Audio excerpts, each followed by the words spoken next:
So, if you've ever been curious about cannabis, you've probably stumbled upon the big question. What is the real difference between CBD and THC? It's kind of the fundamental debate, you know? So, let's just jump right in and clear it all up. It's really one of those classic matchups, isn't it?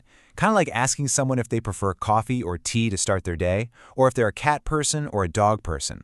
And you know what? The answer isn't about which one is better overall, but which one is better for you. We're going to break down the two most famous compounds in the entire cannabis plant. Think of this as your simple, no-nonsense guide to finally understanding what makes each of these so unique. All right, first up, let's talk about the main event, the one you've definitely heard the most about. It's time to meet THC, the absolute rock star, the OG of the cannabis world. This is the one. This is the compound that's responsible for that classic cannabis experience. You know, it's what puts the high in highly recommended. It's the primary psychoactive component, and it's the reason for the buzz. And for all you science buffs out there, its full name is, get ready for it, tetrahydrocannabinol.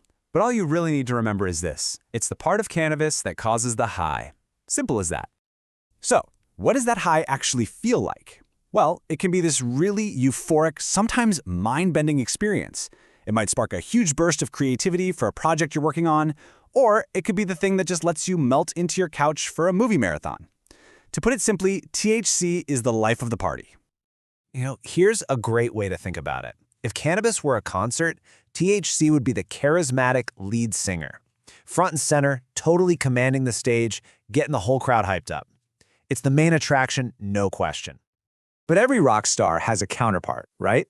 So now, let's meet CBD. You can think of it as the calm cousin, or maybe the chill indie artist of the cannabis world. Okay, and this is the single most important thing to get straight.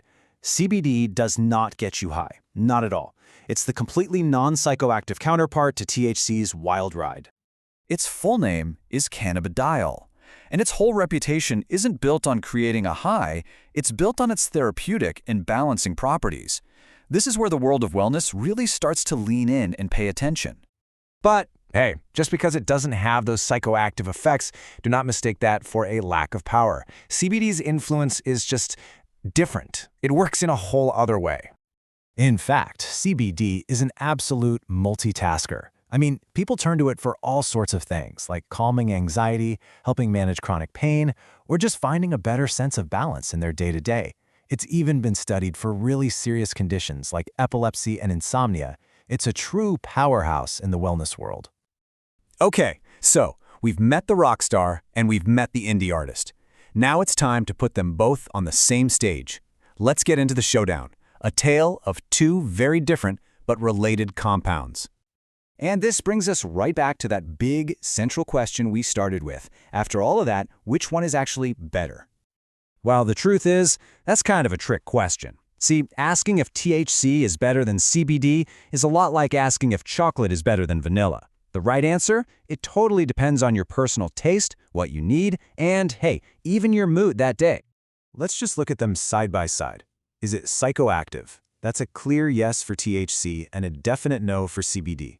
What's the primary vibe? Well, THC is zany, while CBD is all about the zen. People often use THC to get creative and have fun. They use CBD to stay grounded and functional. One can make your couch feel like a cloud, while the other is more like a soothing balm for all of life's chaos. So, where does all this leave us? Well, it leaves us with the verdict. And the verdict is, the choice is entirely yours. It's all about finding your perfect balance. See, the real magic isn't in picking one over the other. It's in understanding what each one does so you can figure out the combination that's just right for you. And honestly, sometimes the absolute best experience comes from using a little bit of both. So, how do you find that balance? Well, you can think of it as a personal journey with 4 simple steps. First, define your goal. What are you actually looking to feel? Then, experiment. Safely and responsibly, of course. Explore all the different products and ratios out there. And finally, just enjoy the process of discovering what works for you. At the end of the day, the takeaway is really simple. The best kind of cannabis has absolutely nothing to do with what's popular or what somebody else likes.